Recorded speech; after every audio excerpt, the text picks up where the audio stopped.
Section 2.1.1 is the introduction to the whole book, or mainly I would just say the introduction to electrostatics.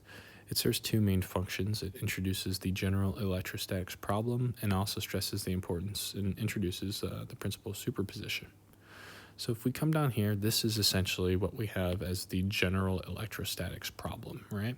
Not necessarily two chest charges. We could have 3 or 4 or whatever.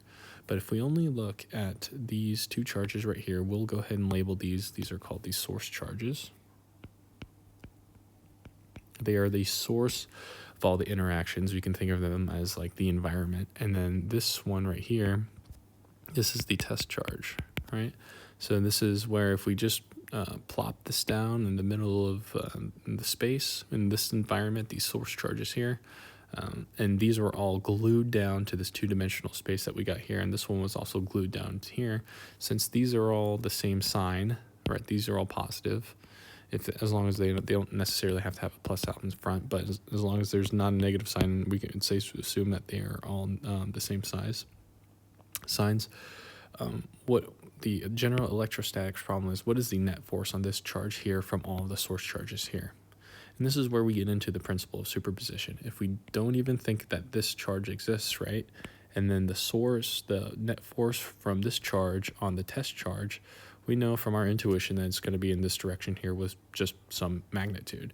And if we do the opposite direction and we try to think about the force from this source charge onto this test charge, we know it's going to be in this direction since their like signs do repel each other, right? So now if we try to think about what happens with the net force on both of these, we would just add up the forces between these both vectors and it would be somewhere like that. Right?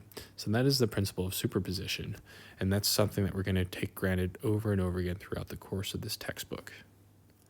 Section 2.1.2 introduces Coulomb's law, and is generally introduced outside of undergraduate courses, kind of like this. Say we have some sort of coordinate plane here, right? And then we place a charge here, we'll call that little q. And then we place another charge, call it big Q, right here. It's right here. Big Q right there. And they're nailed into place. They are locked into this coordinate so that no matter, even though they're both positive charges here, and our intuition tells us that they have opposite and equal forces to each other, they're not going to be moved because they're stuck in space. Because we are still in electrostatics land. It's generally introduced like this, where the force on either one of these is equal to 1 over 4 pi epsilon naught, where epsilon naught is generally referred to as the permittivity of free space.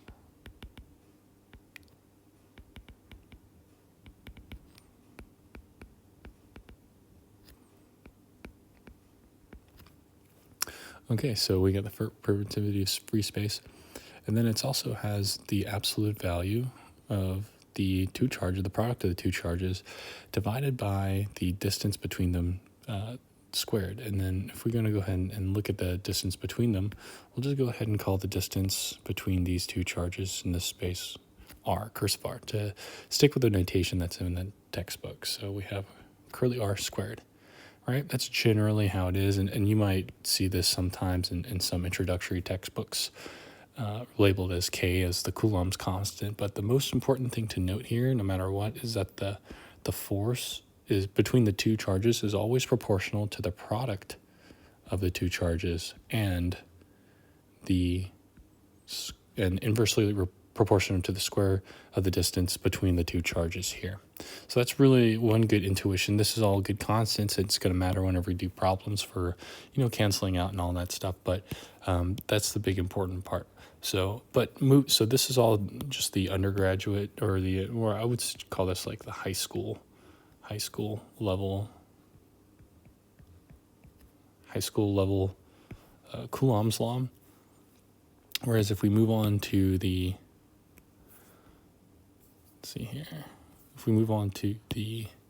college level, introductory college level stuff, we'll just magically transpose our two charges here in space.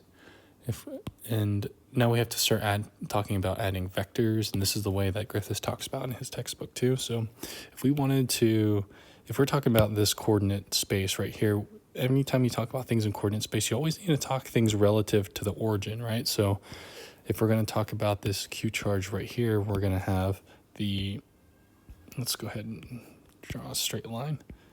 We're going to have some vector that points from the origin to that point right here.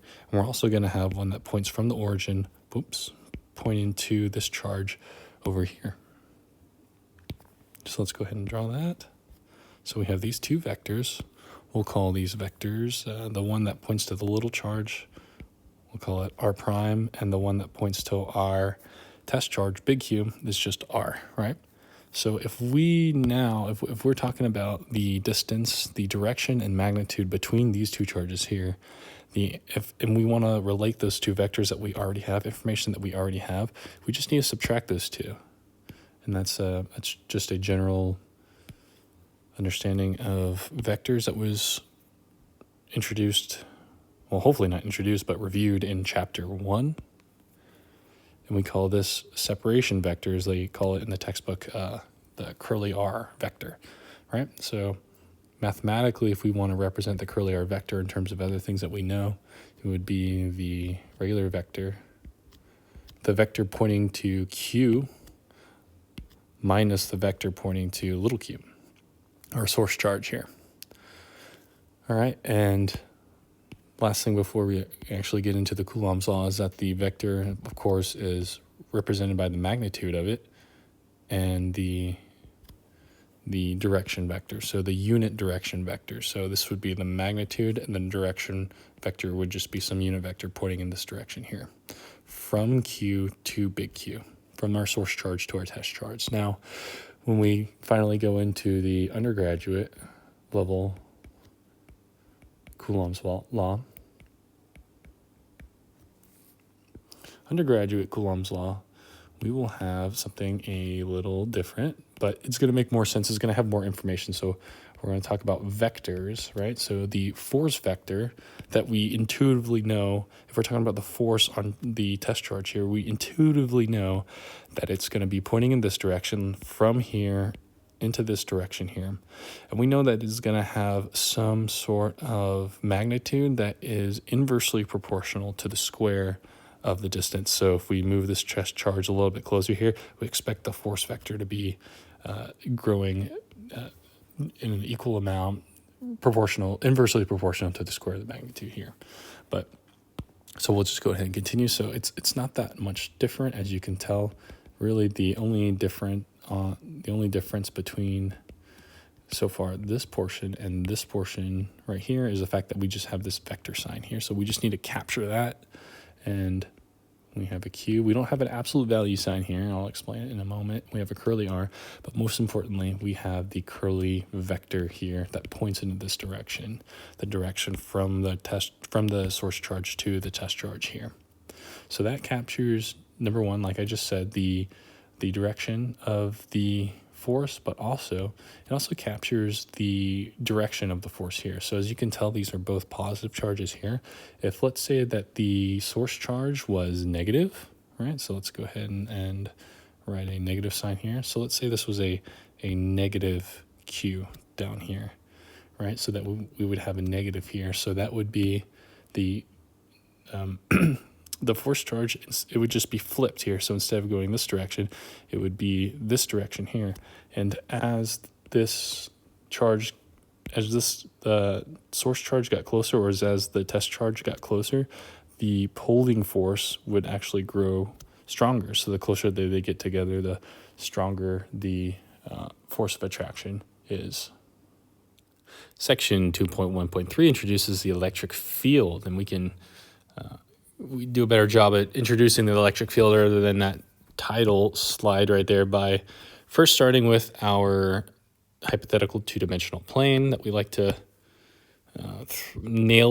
glue down source charges here. We have Q sub 1, and then we throw down our source charge here. So if we think about the force on our test charge from the source charge, we know from the previous section and the introduction of Coulomb's law would equal to 1 over 4 pi times epsilon naught, the product of those two charges, divided by the separation vector between the magnitude of the separation vector squared, and it points in the direction of that separation vector. So if we go ahead and just show that separation vector here, right? And then if we just went ahead and threw down another charge here, we'll just say that's Q2.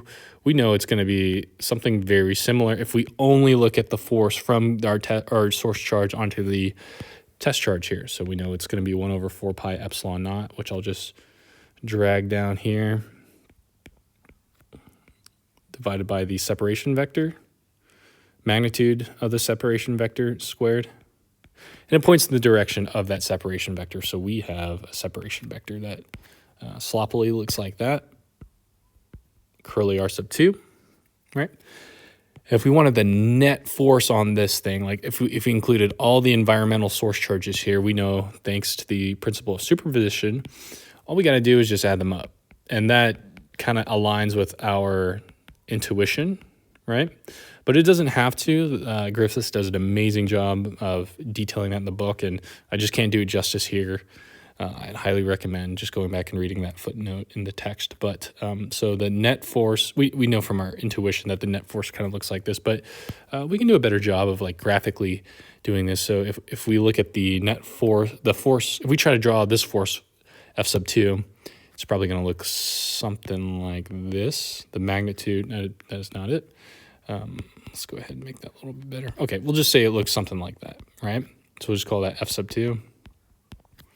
And the force from the source charge number 1 kind of looks like this. And so if we apply this mathematical model to our graphical model right here, all we have to do is just add up these two vectors. I'm just going to move this one over here. There we go. We just add up those two vectors from the tail to the head of the second one, and that's our total force, right? And that kind of aligned with our intuition, which we originally had, that was going to be pointing off somewhere like that. But so now if we apply this model to a different way of thinking, right? So that's just, kind of like a review of some slightly more advanced cases of Coulomb's law, right? So if we had, let's say, a Q sub 1 over here, Q sub 2, just a whole lot of source charges here, Q sub 3, and we just kept going on and adding more and more. So if we plop down our test charge right here, we know that the net force on that, we just sum them all up. So F sub 1, nothing too crazy, nothing too different than what we had above. And we would just keep adding them all up until we got to N charges, where N is the amount of charges that we have in the environment over here, the amount of source charges here. So if we go ahead and if we wrote all these out and they kind of looked all like this right here, we could tell that they all had one thing in common. Well, technically they got 4 things in common. They have this bag of constants here and this charge, but we all know that mainly there's this, the test charge, mathematically the test charge is in common here, right? So if we pulled out that test charge here, and then we kind of summarize, we do our normal mathematical tricks right here, and we try to condense this down to the sum. We know that it would just have a sum starting from n equals 1 all the way to n, where n is the amount of source charges in the environment. It would be 1 over 4 pi epsilon naught. You could say, yeah, you could just pull out that 4 pi epsilon naught, but we'll get to that in a second. And then we just have the source charge here divided by each individual separation vector magnitude squared, and they all point. We just gotta have to point, add up all the points of the separation vector, and that's going to be the total force. This is like the most general term of Coulomb's law for like multiple source charges in the environment, right? So my question is, let's say we got rid of that test charge, right? What's the net force? Well, yeah, of course, the net force is going to be 0, right? But the net force is 0 only because the charge is 0, right? This glob of stuff still exists, so we have to call this glob of stuff something. And before I kind of get into that. You're like, well, why does that even matter? It's if nothing's in there. So I want to draw an analogy, which I'll do in blue here, a bad analogy, if you will. So if this is, let's say, the ground, right? This is like Earth. This is like the Earth ground, all right? And we placed a ball right here, a ball, not a particle. We'll just say that's a ball, right? We know from our intuition and our everyday observations that this ball would be pulled to the ground due to something called gravity, the force of gravity, right? And we know that if we got rid of this ball, right, does gravity still exist over here? Well, of course it does, right? There's gravity is just kind of always waiting to pull things down, and we can't really measure that pulling thing until something gets put right here, right? Let's say it's a cool car or something that's... Anyways, so things have to be put in here to measure that gravitational field, right? But that gravitational field still exists even without, let's say, a test object. Well, if we come back over here, right, we still have all these sources of the forces, right? But the force, there's no force if there's no test charge here, but that there's some sort of electric field that exists that will immediately respond if we plop down some sort of charge here. So that's where the term electric field comes from.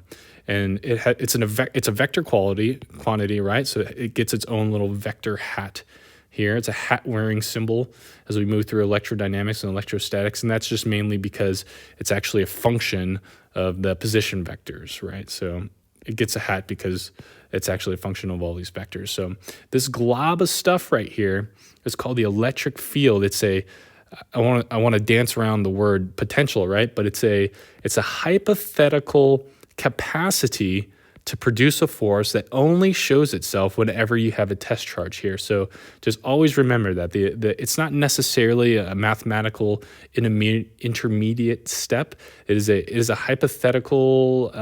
It shows a capacity to produce a force whenever there are other forces involved. So that is what is the electric field. It doesn't necessarily look like this, but create your own mental model. What you think of is as soon as something gets placed down here, they immediately respond and push it away or pull it based on the source charge sign and everything. So that is, again, the electric field, a hypothetical capacity to produce an electric force that's always present, whether or not a test charge is present or not. Section 2.1.4 is all about the continuous charge distributions. So in our last section, we talked about if we had some sort of charge called Q, some sort of source charge here, it emanates a field the moment that it just exists in a certain place, right? And it is probably poorly shown here, right? Some sort of field. It's very analogous to the gravitational field. So if we put like a planet right here, it would want to draw things into the planet, into the mass right here. Well, the same thing goes with the electric field, where if you just happen to drop some sort of test charge, and if it is the same charge as the source charge, it would push it away, but if it was in the opposite direction, it would pull it here. And so that field exists no matter what, even if a source charge or a test charge is present or not. So the question is that whenever we have so that's just for a point charge, right? So what happens if we have some sort of continuous charge distribution instead of a point here? We actually have some sort of sheet. So let me go ahead and just draw this sheet out for us right here. So those are the two ends of the sheet, and it's wavy like this, right? And go ahead and draw it in. So I'm just filling in like a bunch of little Q's here, a bunch of little source charges here that just eventually just make up a sheet, right? And so what happens whenever we place our test charge Q here out here, right?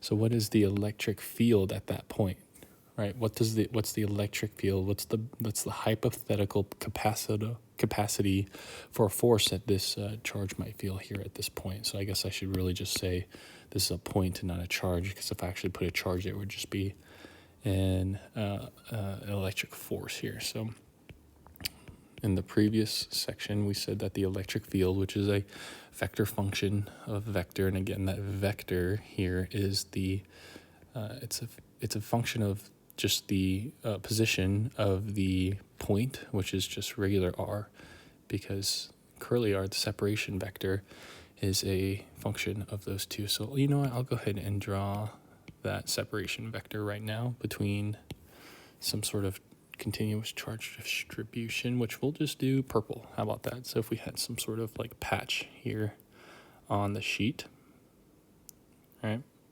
Some sort of square patch here on the sheet, and we drew our separation vector here to the point, and we go ahead and call that the curly r here. So that is what this curly r here and this right here. So if we go ahead and continue our definition of the electric field, it's of course 1 over 4 pi epsilon naught, right? And then if we would just make a small little patch here and another one here, so we'd calculate the electric field here at this point from this little patch here. This is an infinitesimally small patch, and you can probably see where we're going. And then we did another one here, and then did another one here, and all of them for the entire patches, and we summed them up. The sum would look like this. So it would be the sum from I equals 1 all the way to n for however many patches that we have, or however many discrete little charge distributions sources that we have here, right? So if we go ahead and just do this up until these are infinitesimally small, right, and then summed up all those infinitesimally small ones for the entire patch, of course this means that we're eventually going to slide over into an integral. So this sum turns into an integral here, right? And then this q actually right here turns into a dq, right? An infinitesimally small differential charge. So we go ahead and transform this definition of the electric field into an integral, or we go ahead and sum up. So I'm just going to go ahead and place the separation unit vector here on top. That doesn't really need an I. And then we have dq, right? And this is it. That's pretty much as general as you need to get. But here's the thing, though, is that this is where this dq here and these little curly r's, that's where things get really hairy whenever you do the problems for a continuous charge distribution. So let me just go ahead and put a continuous.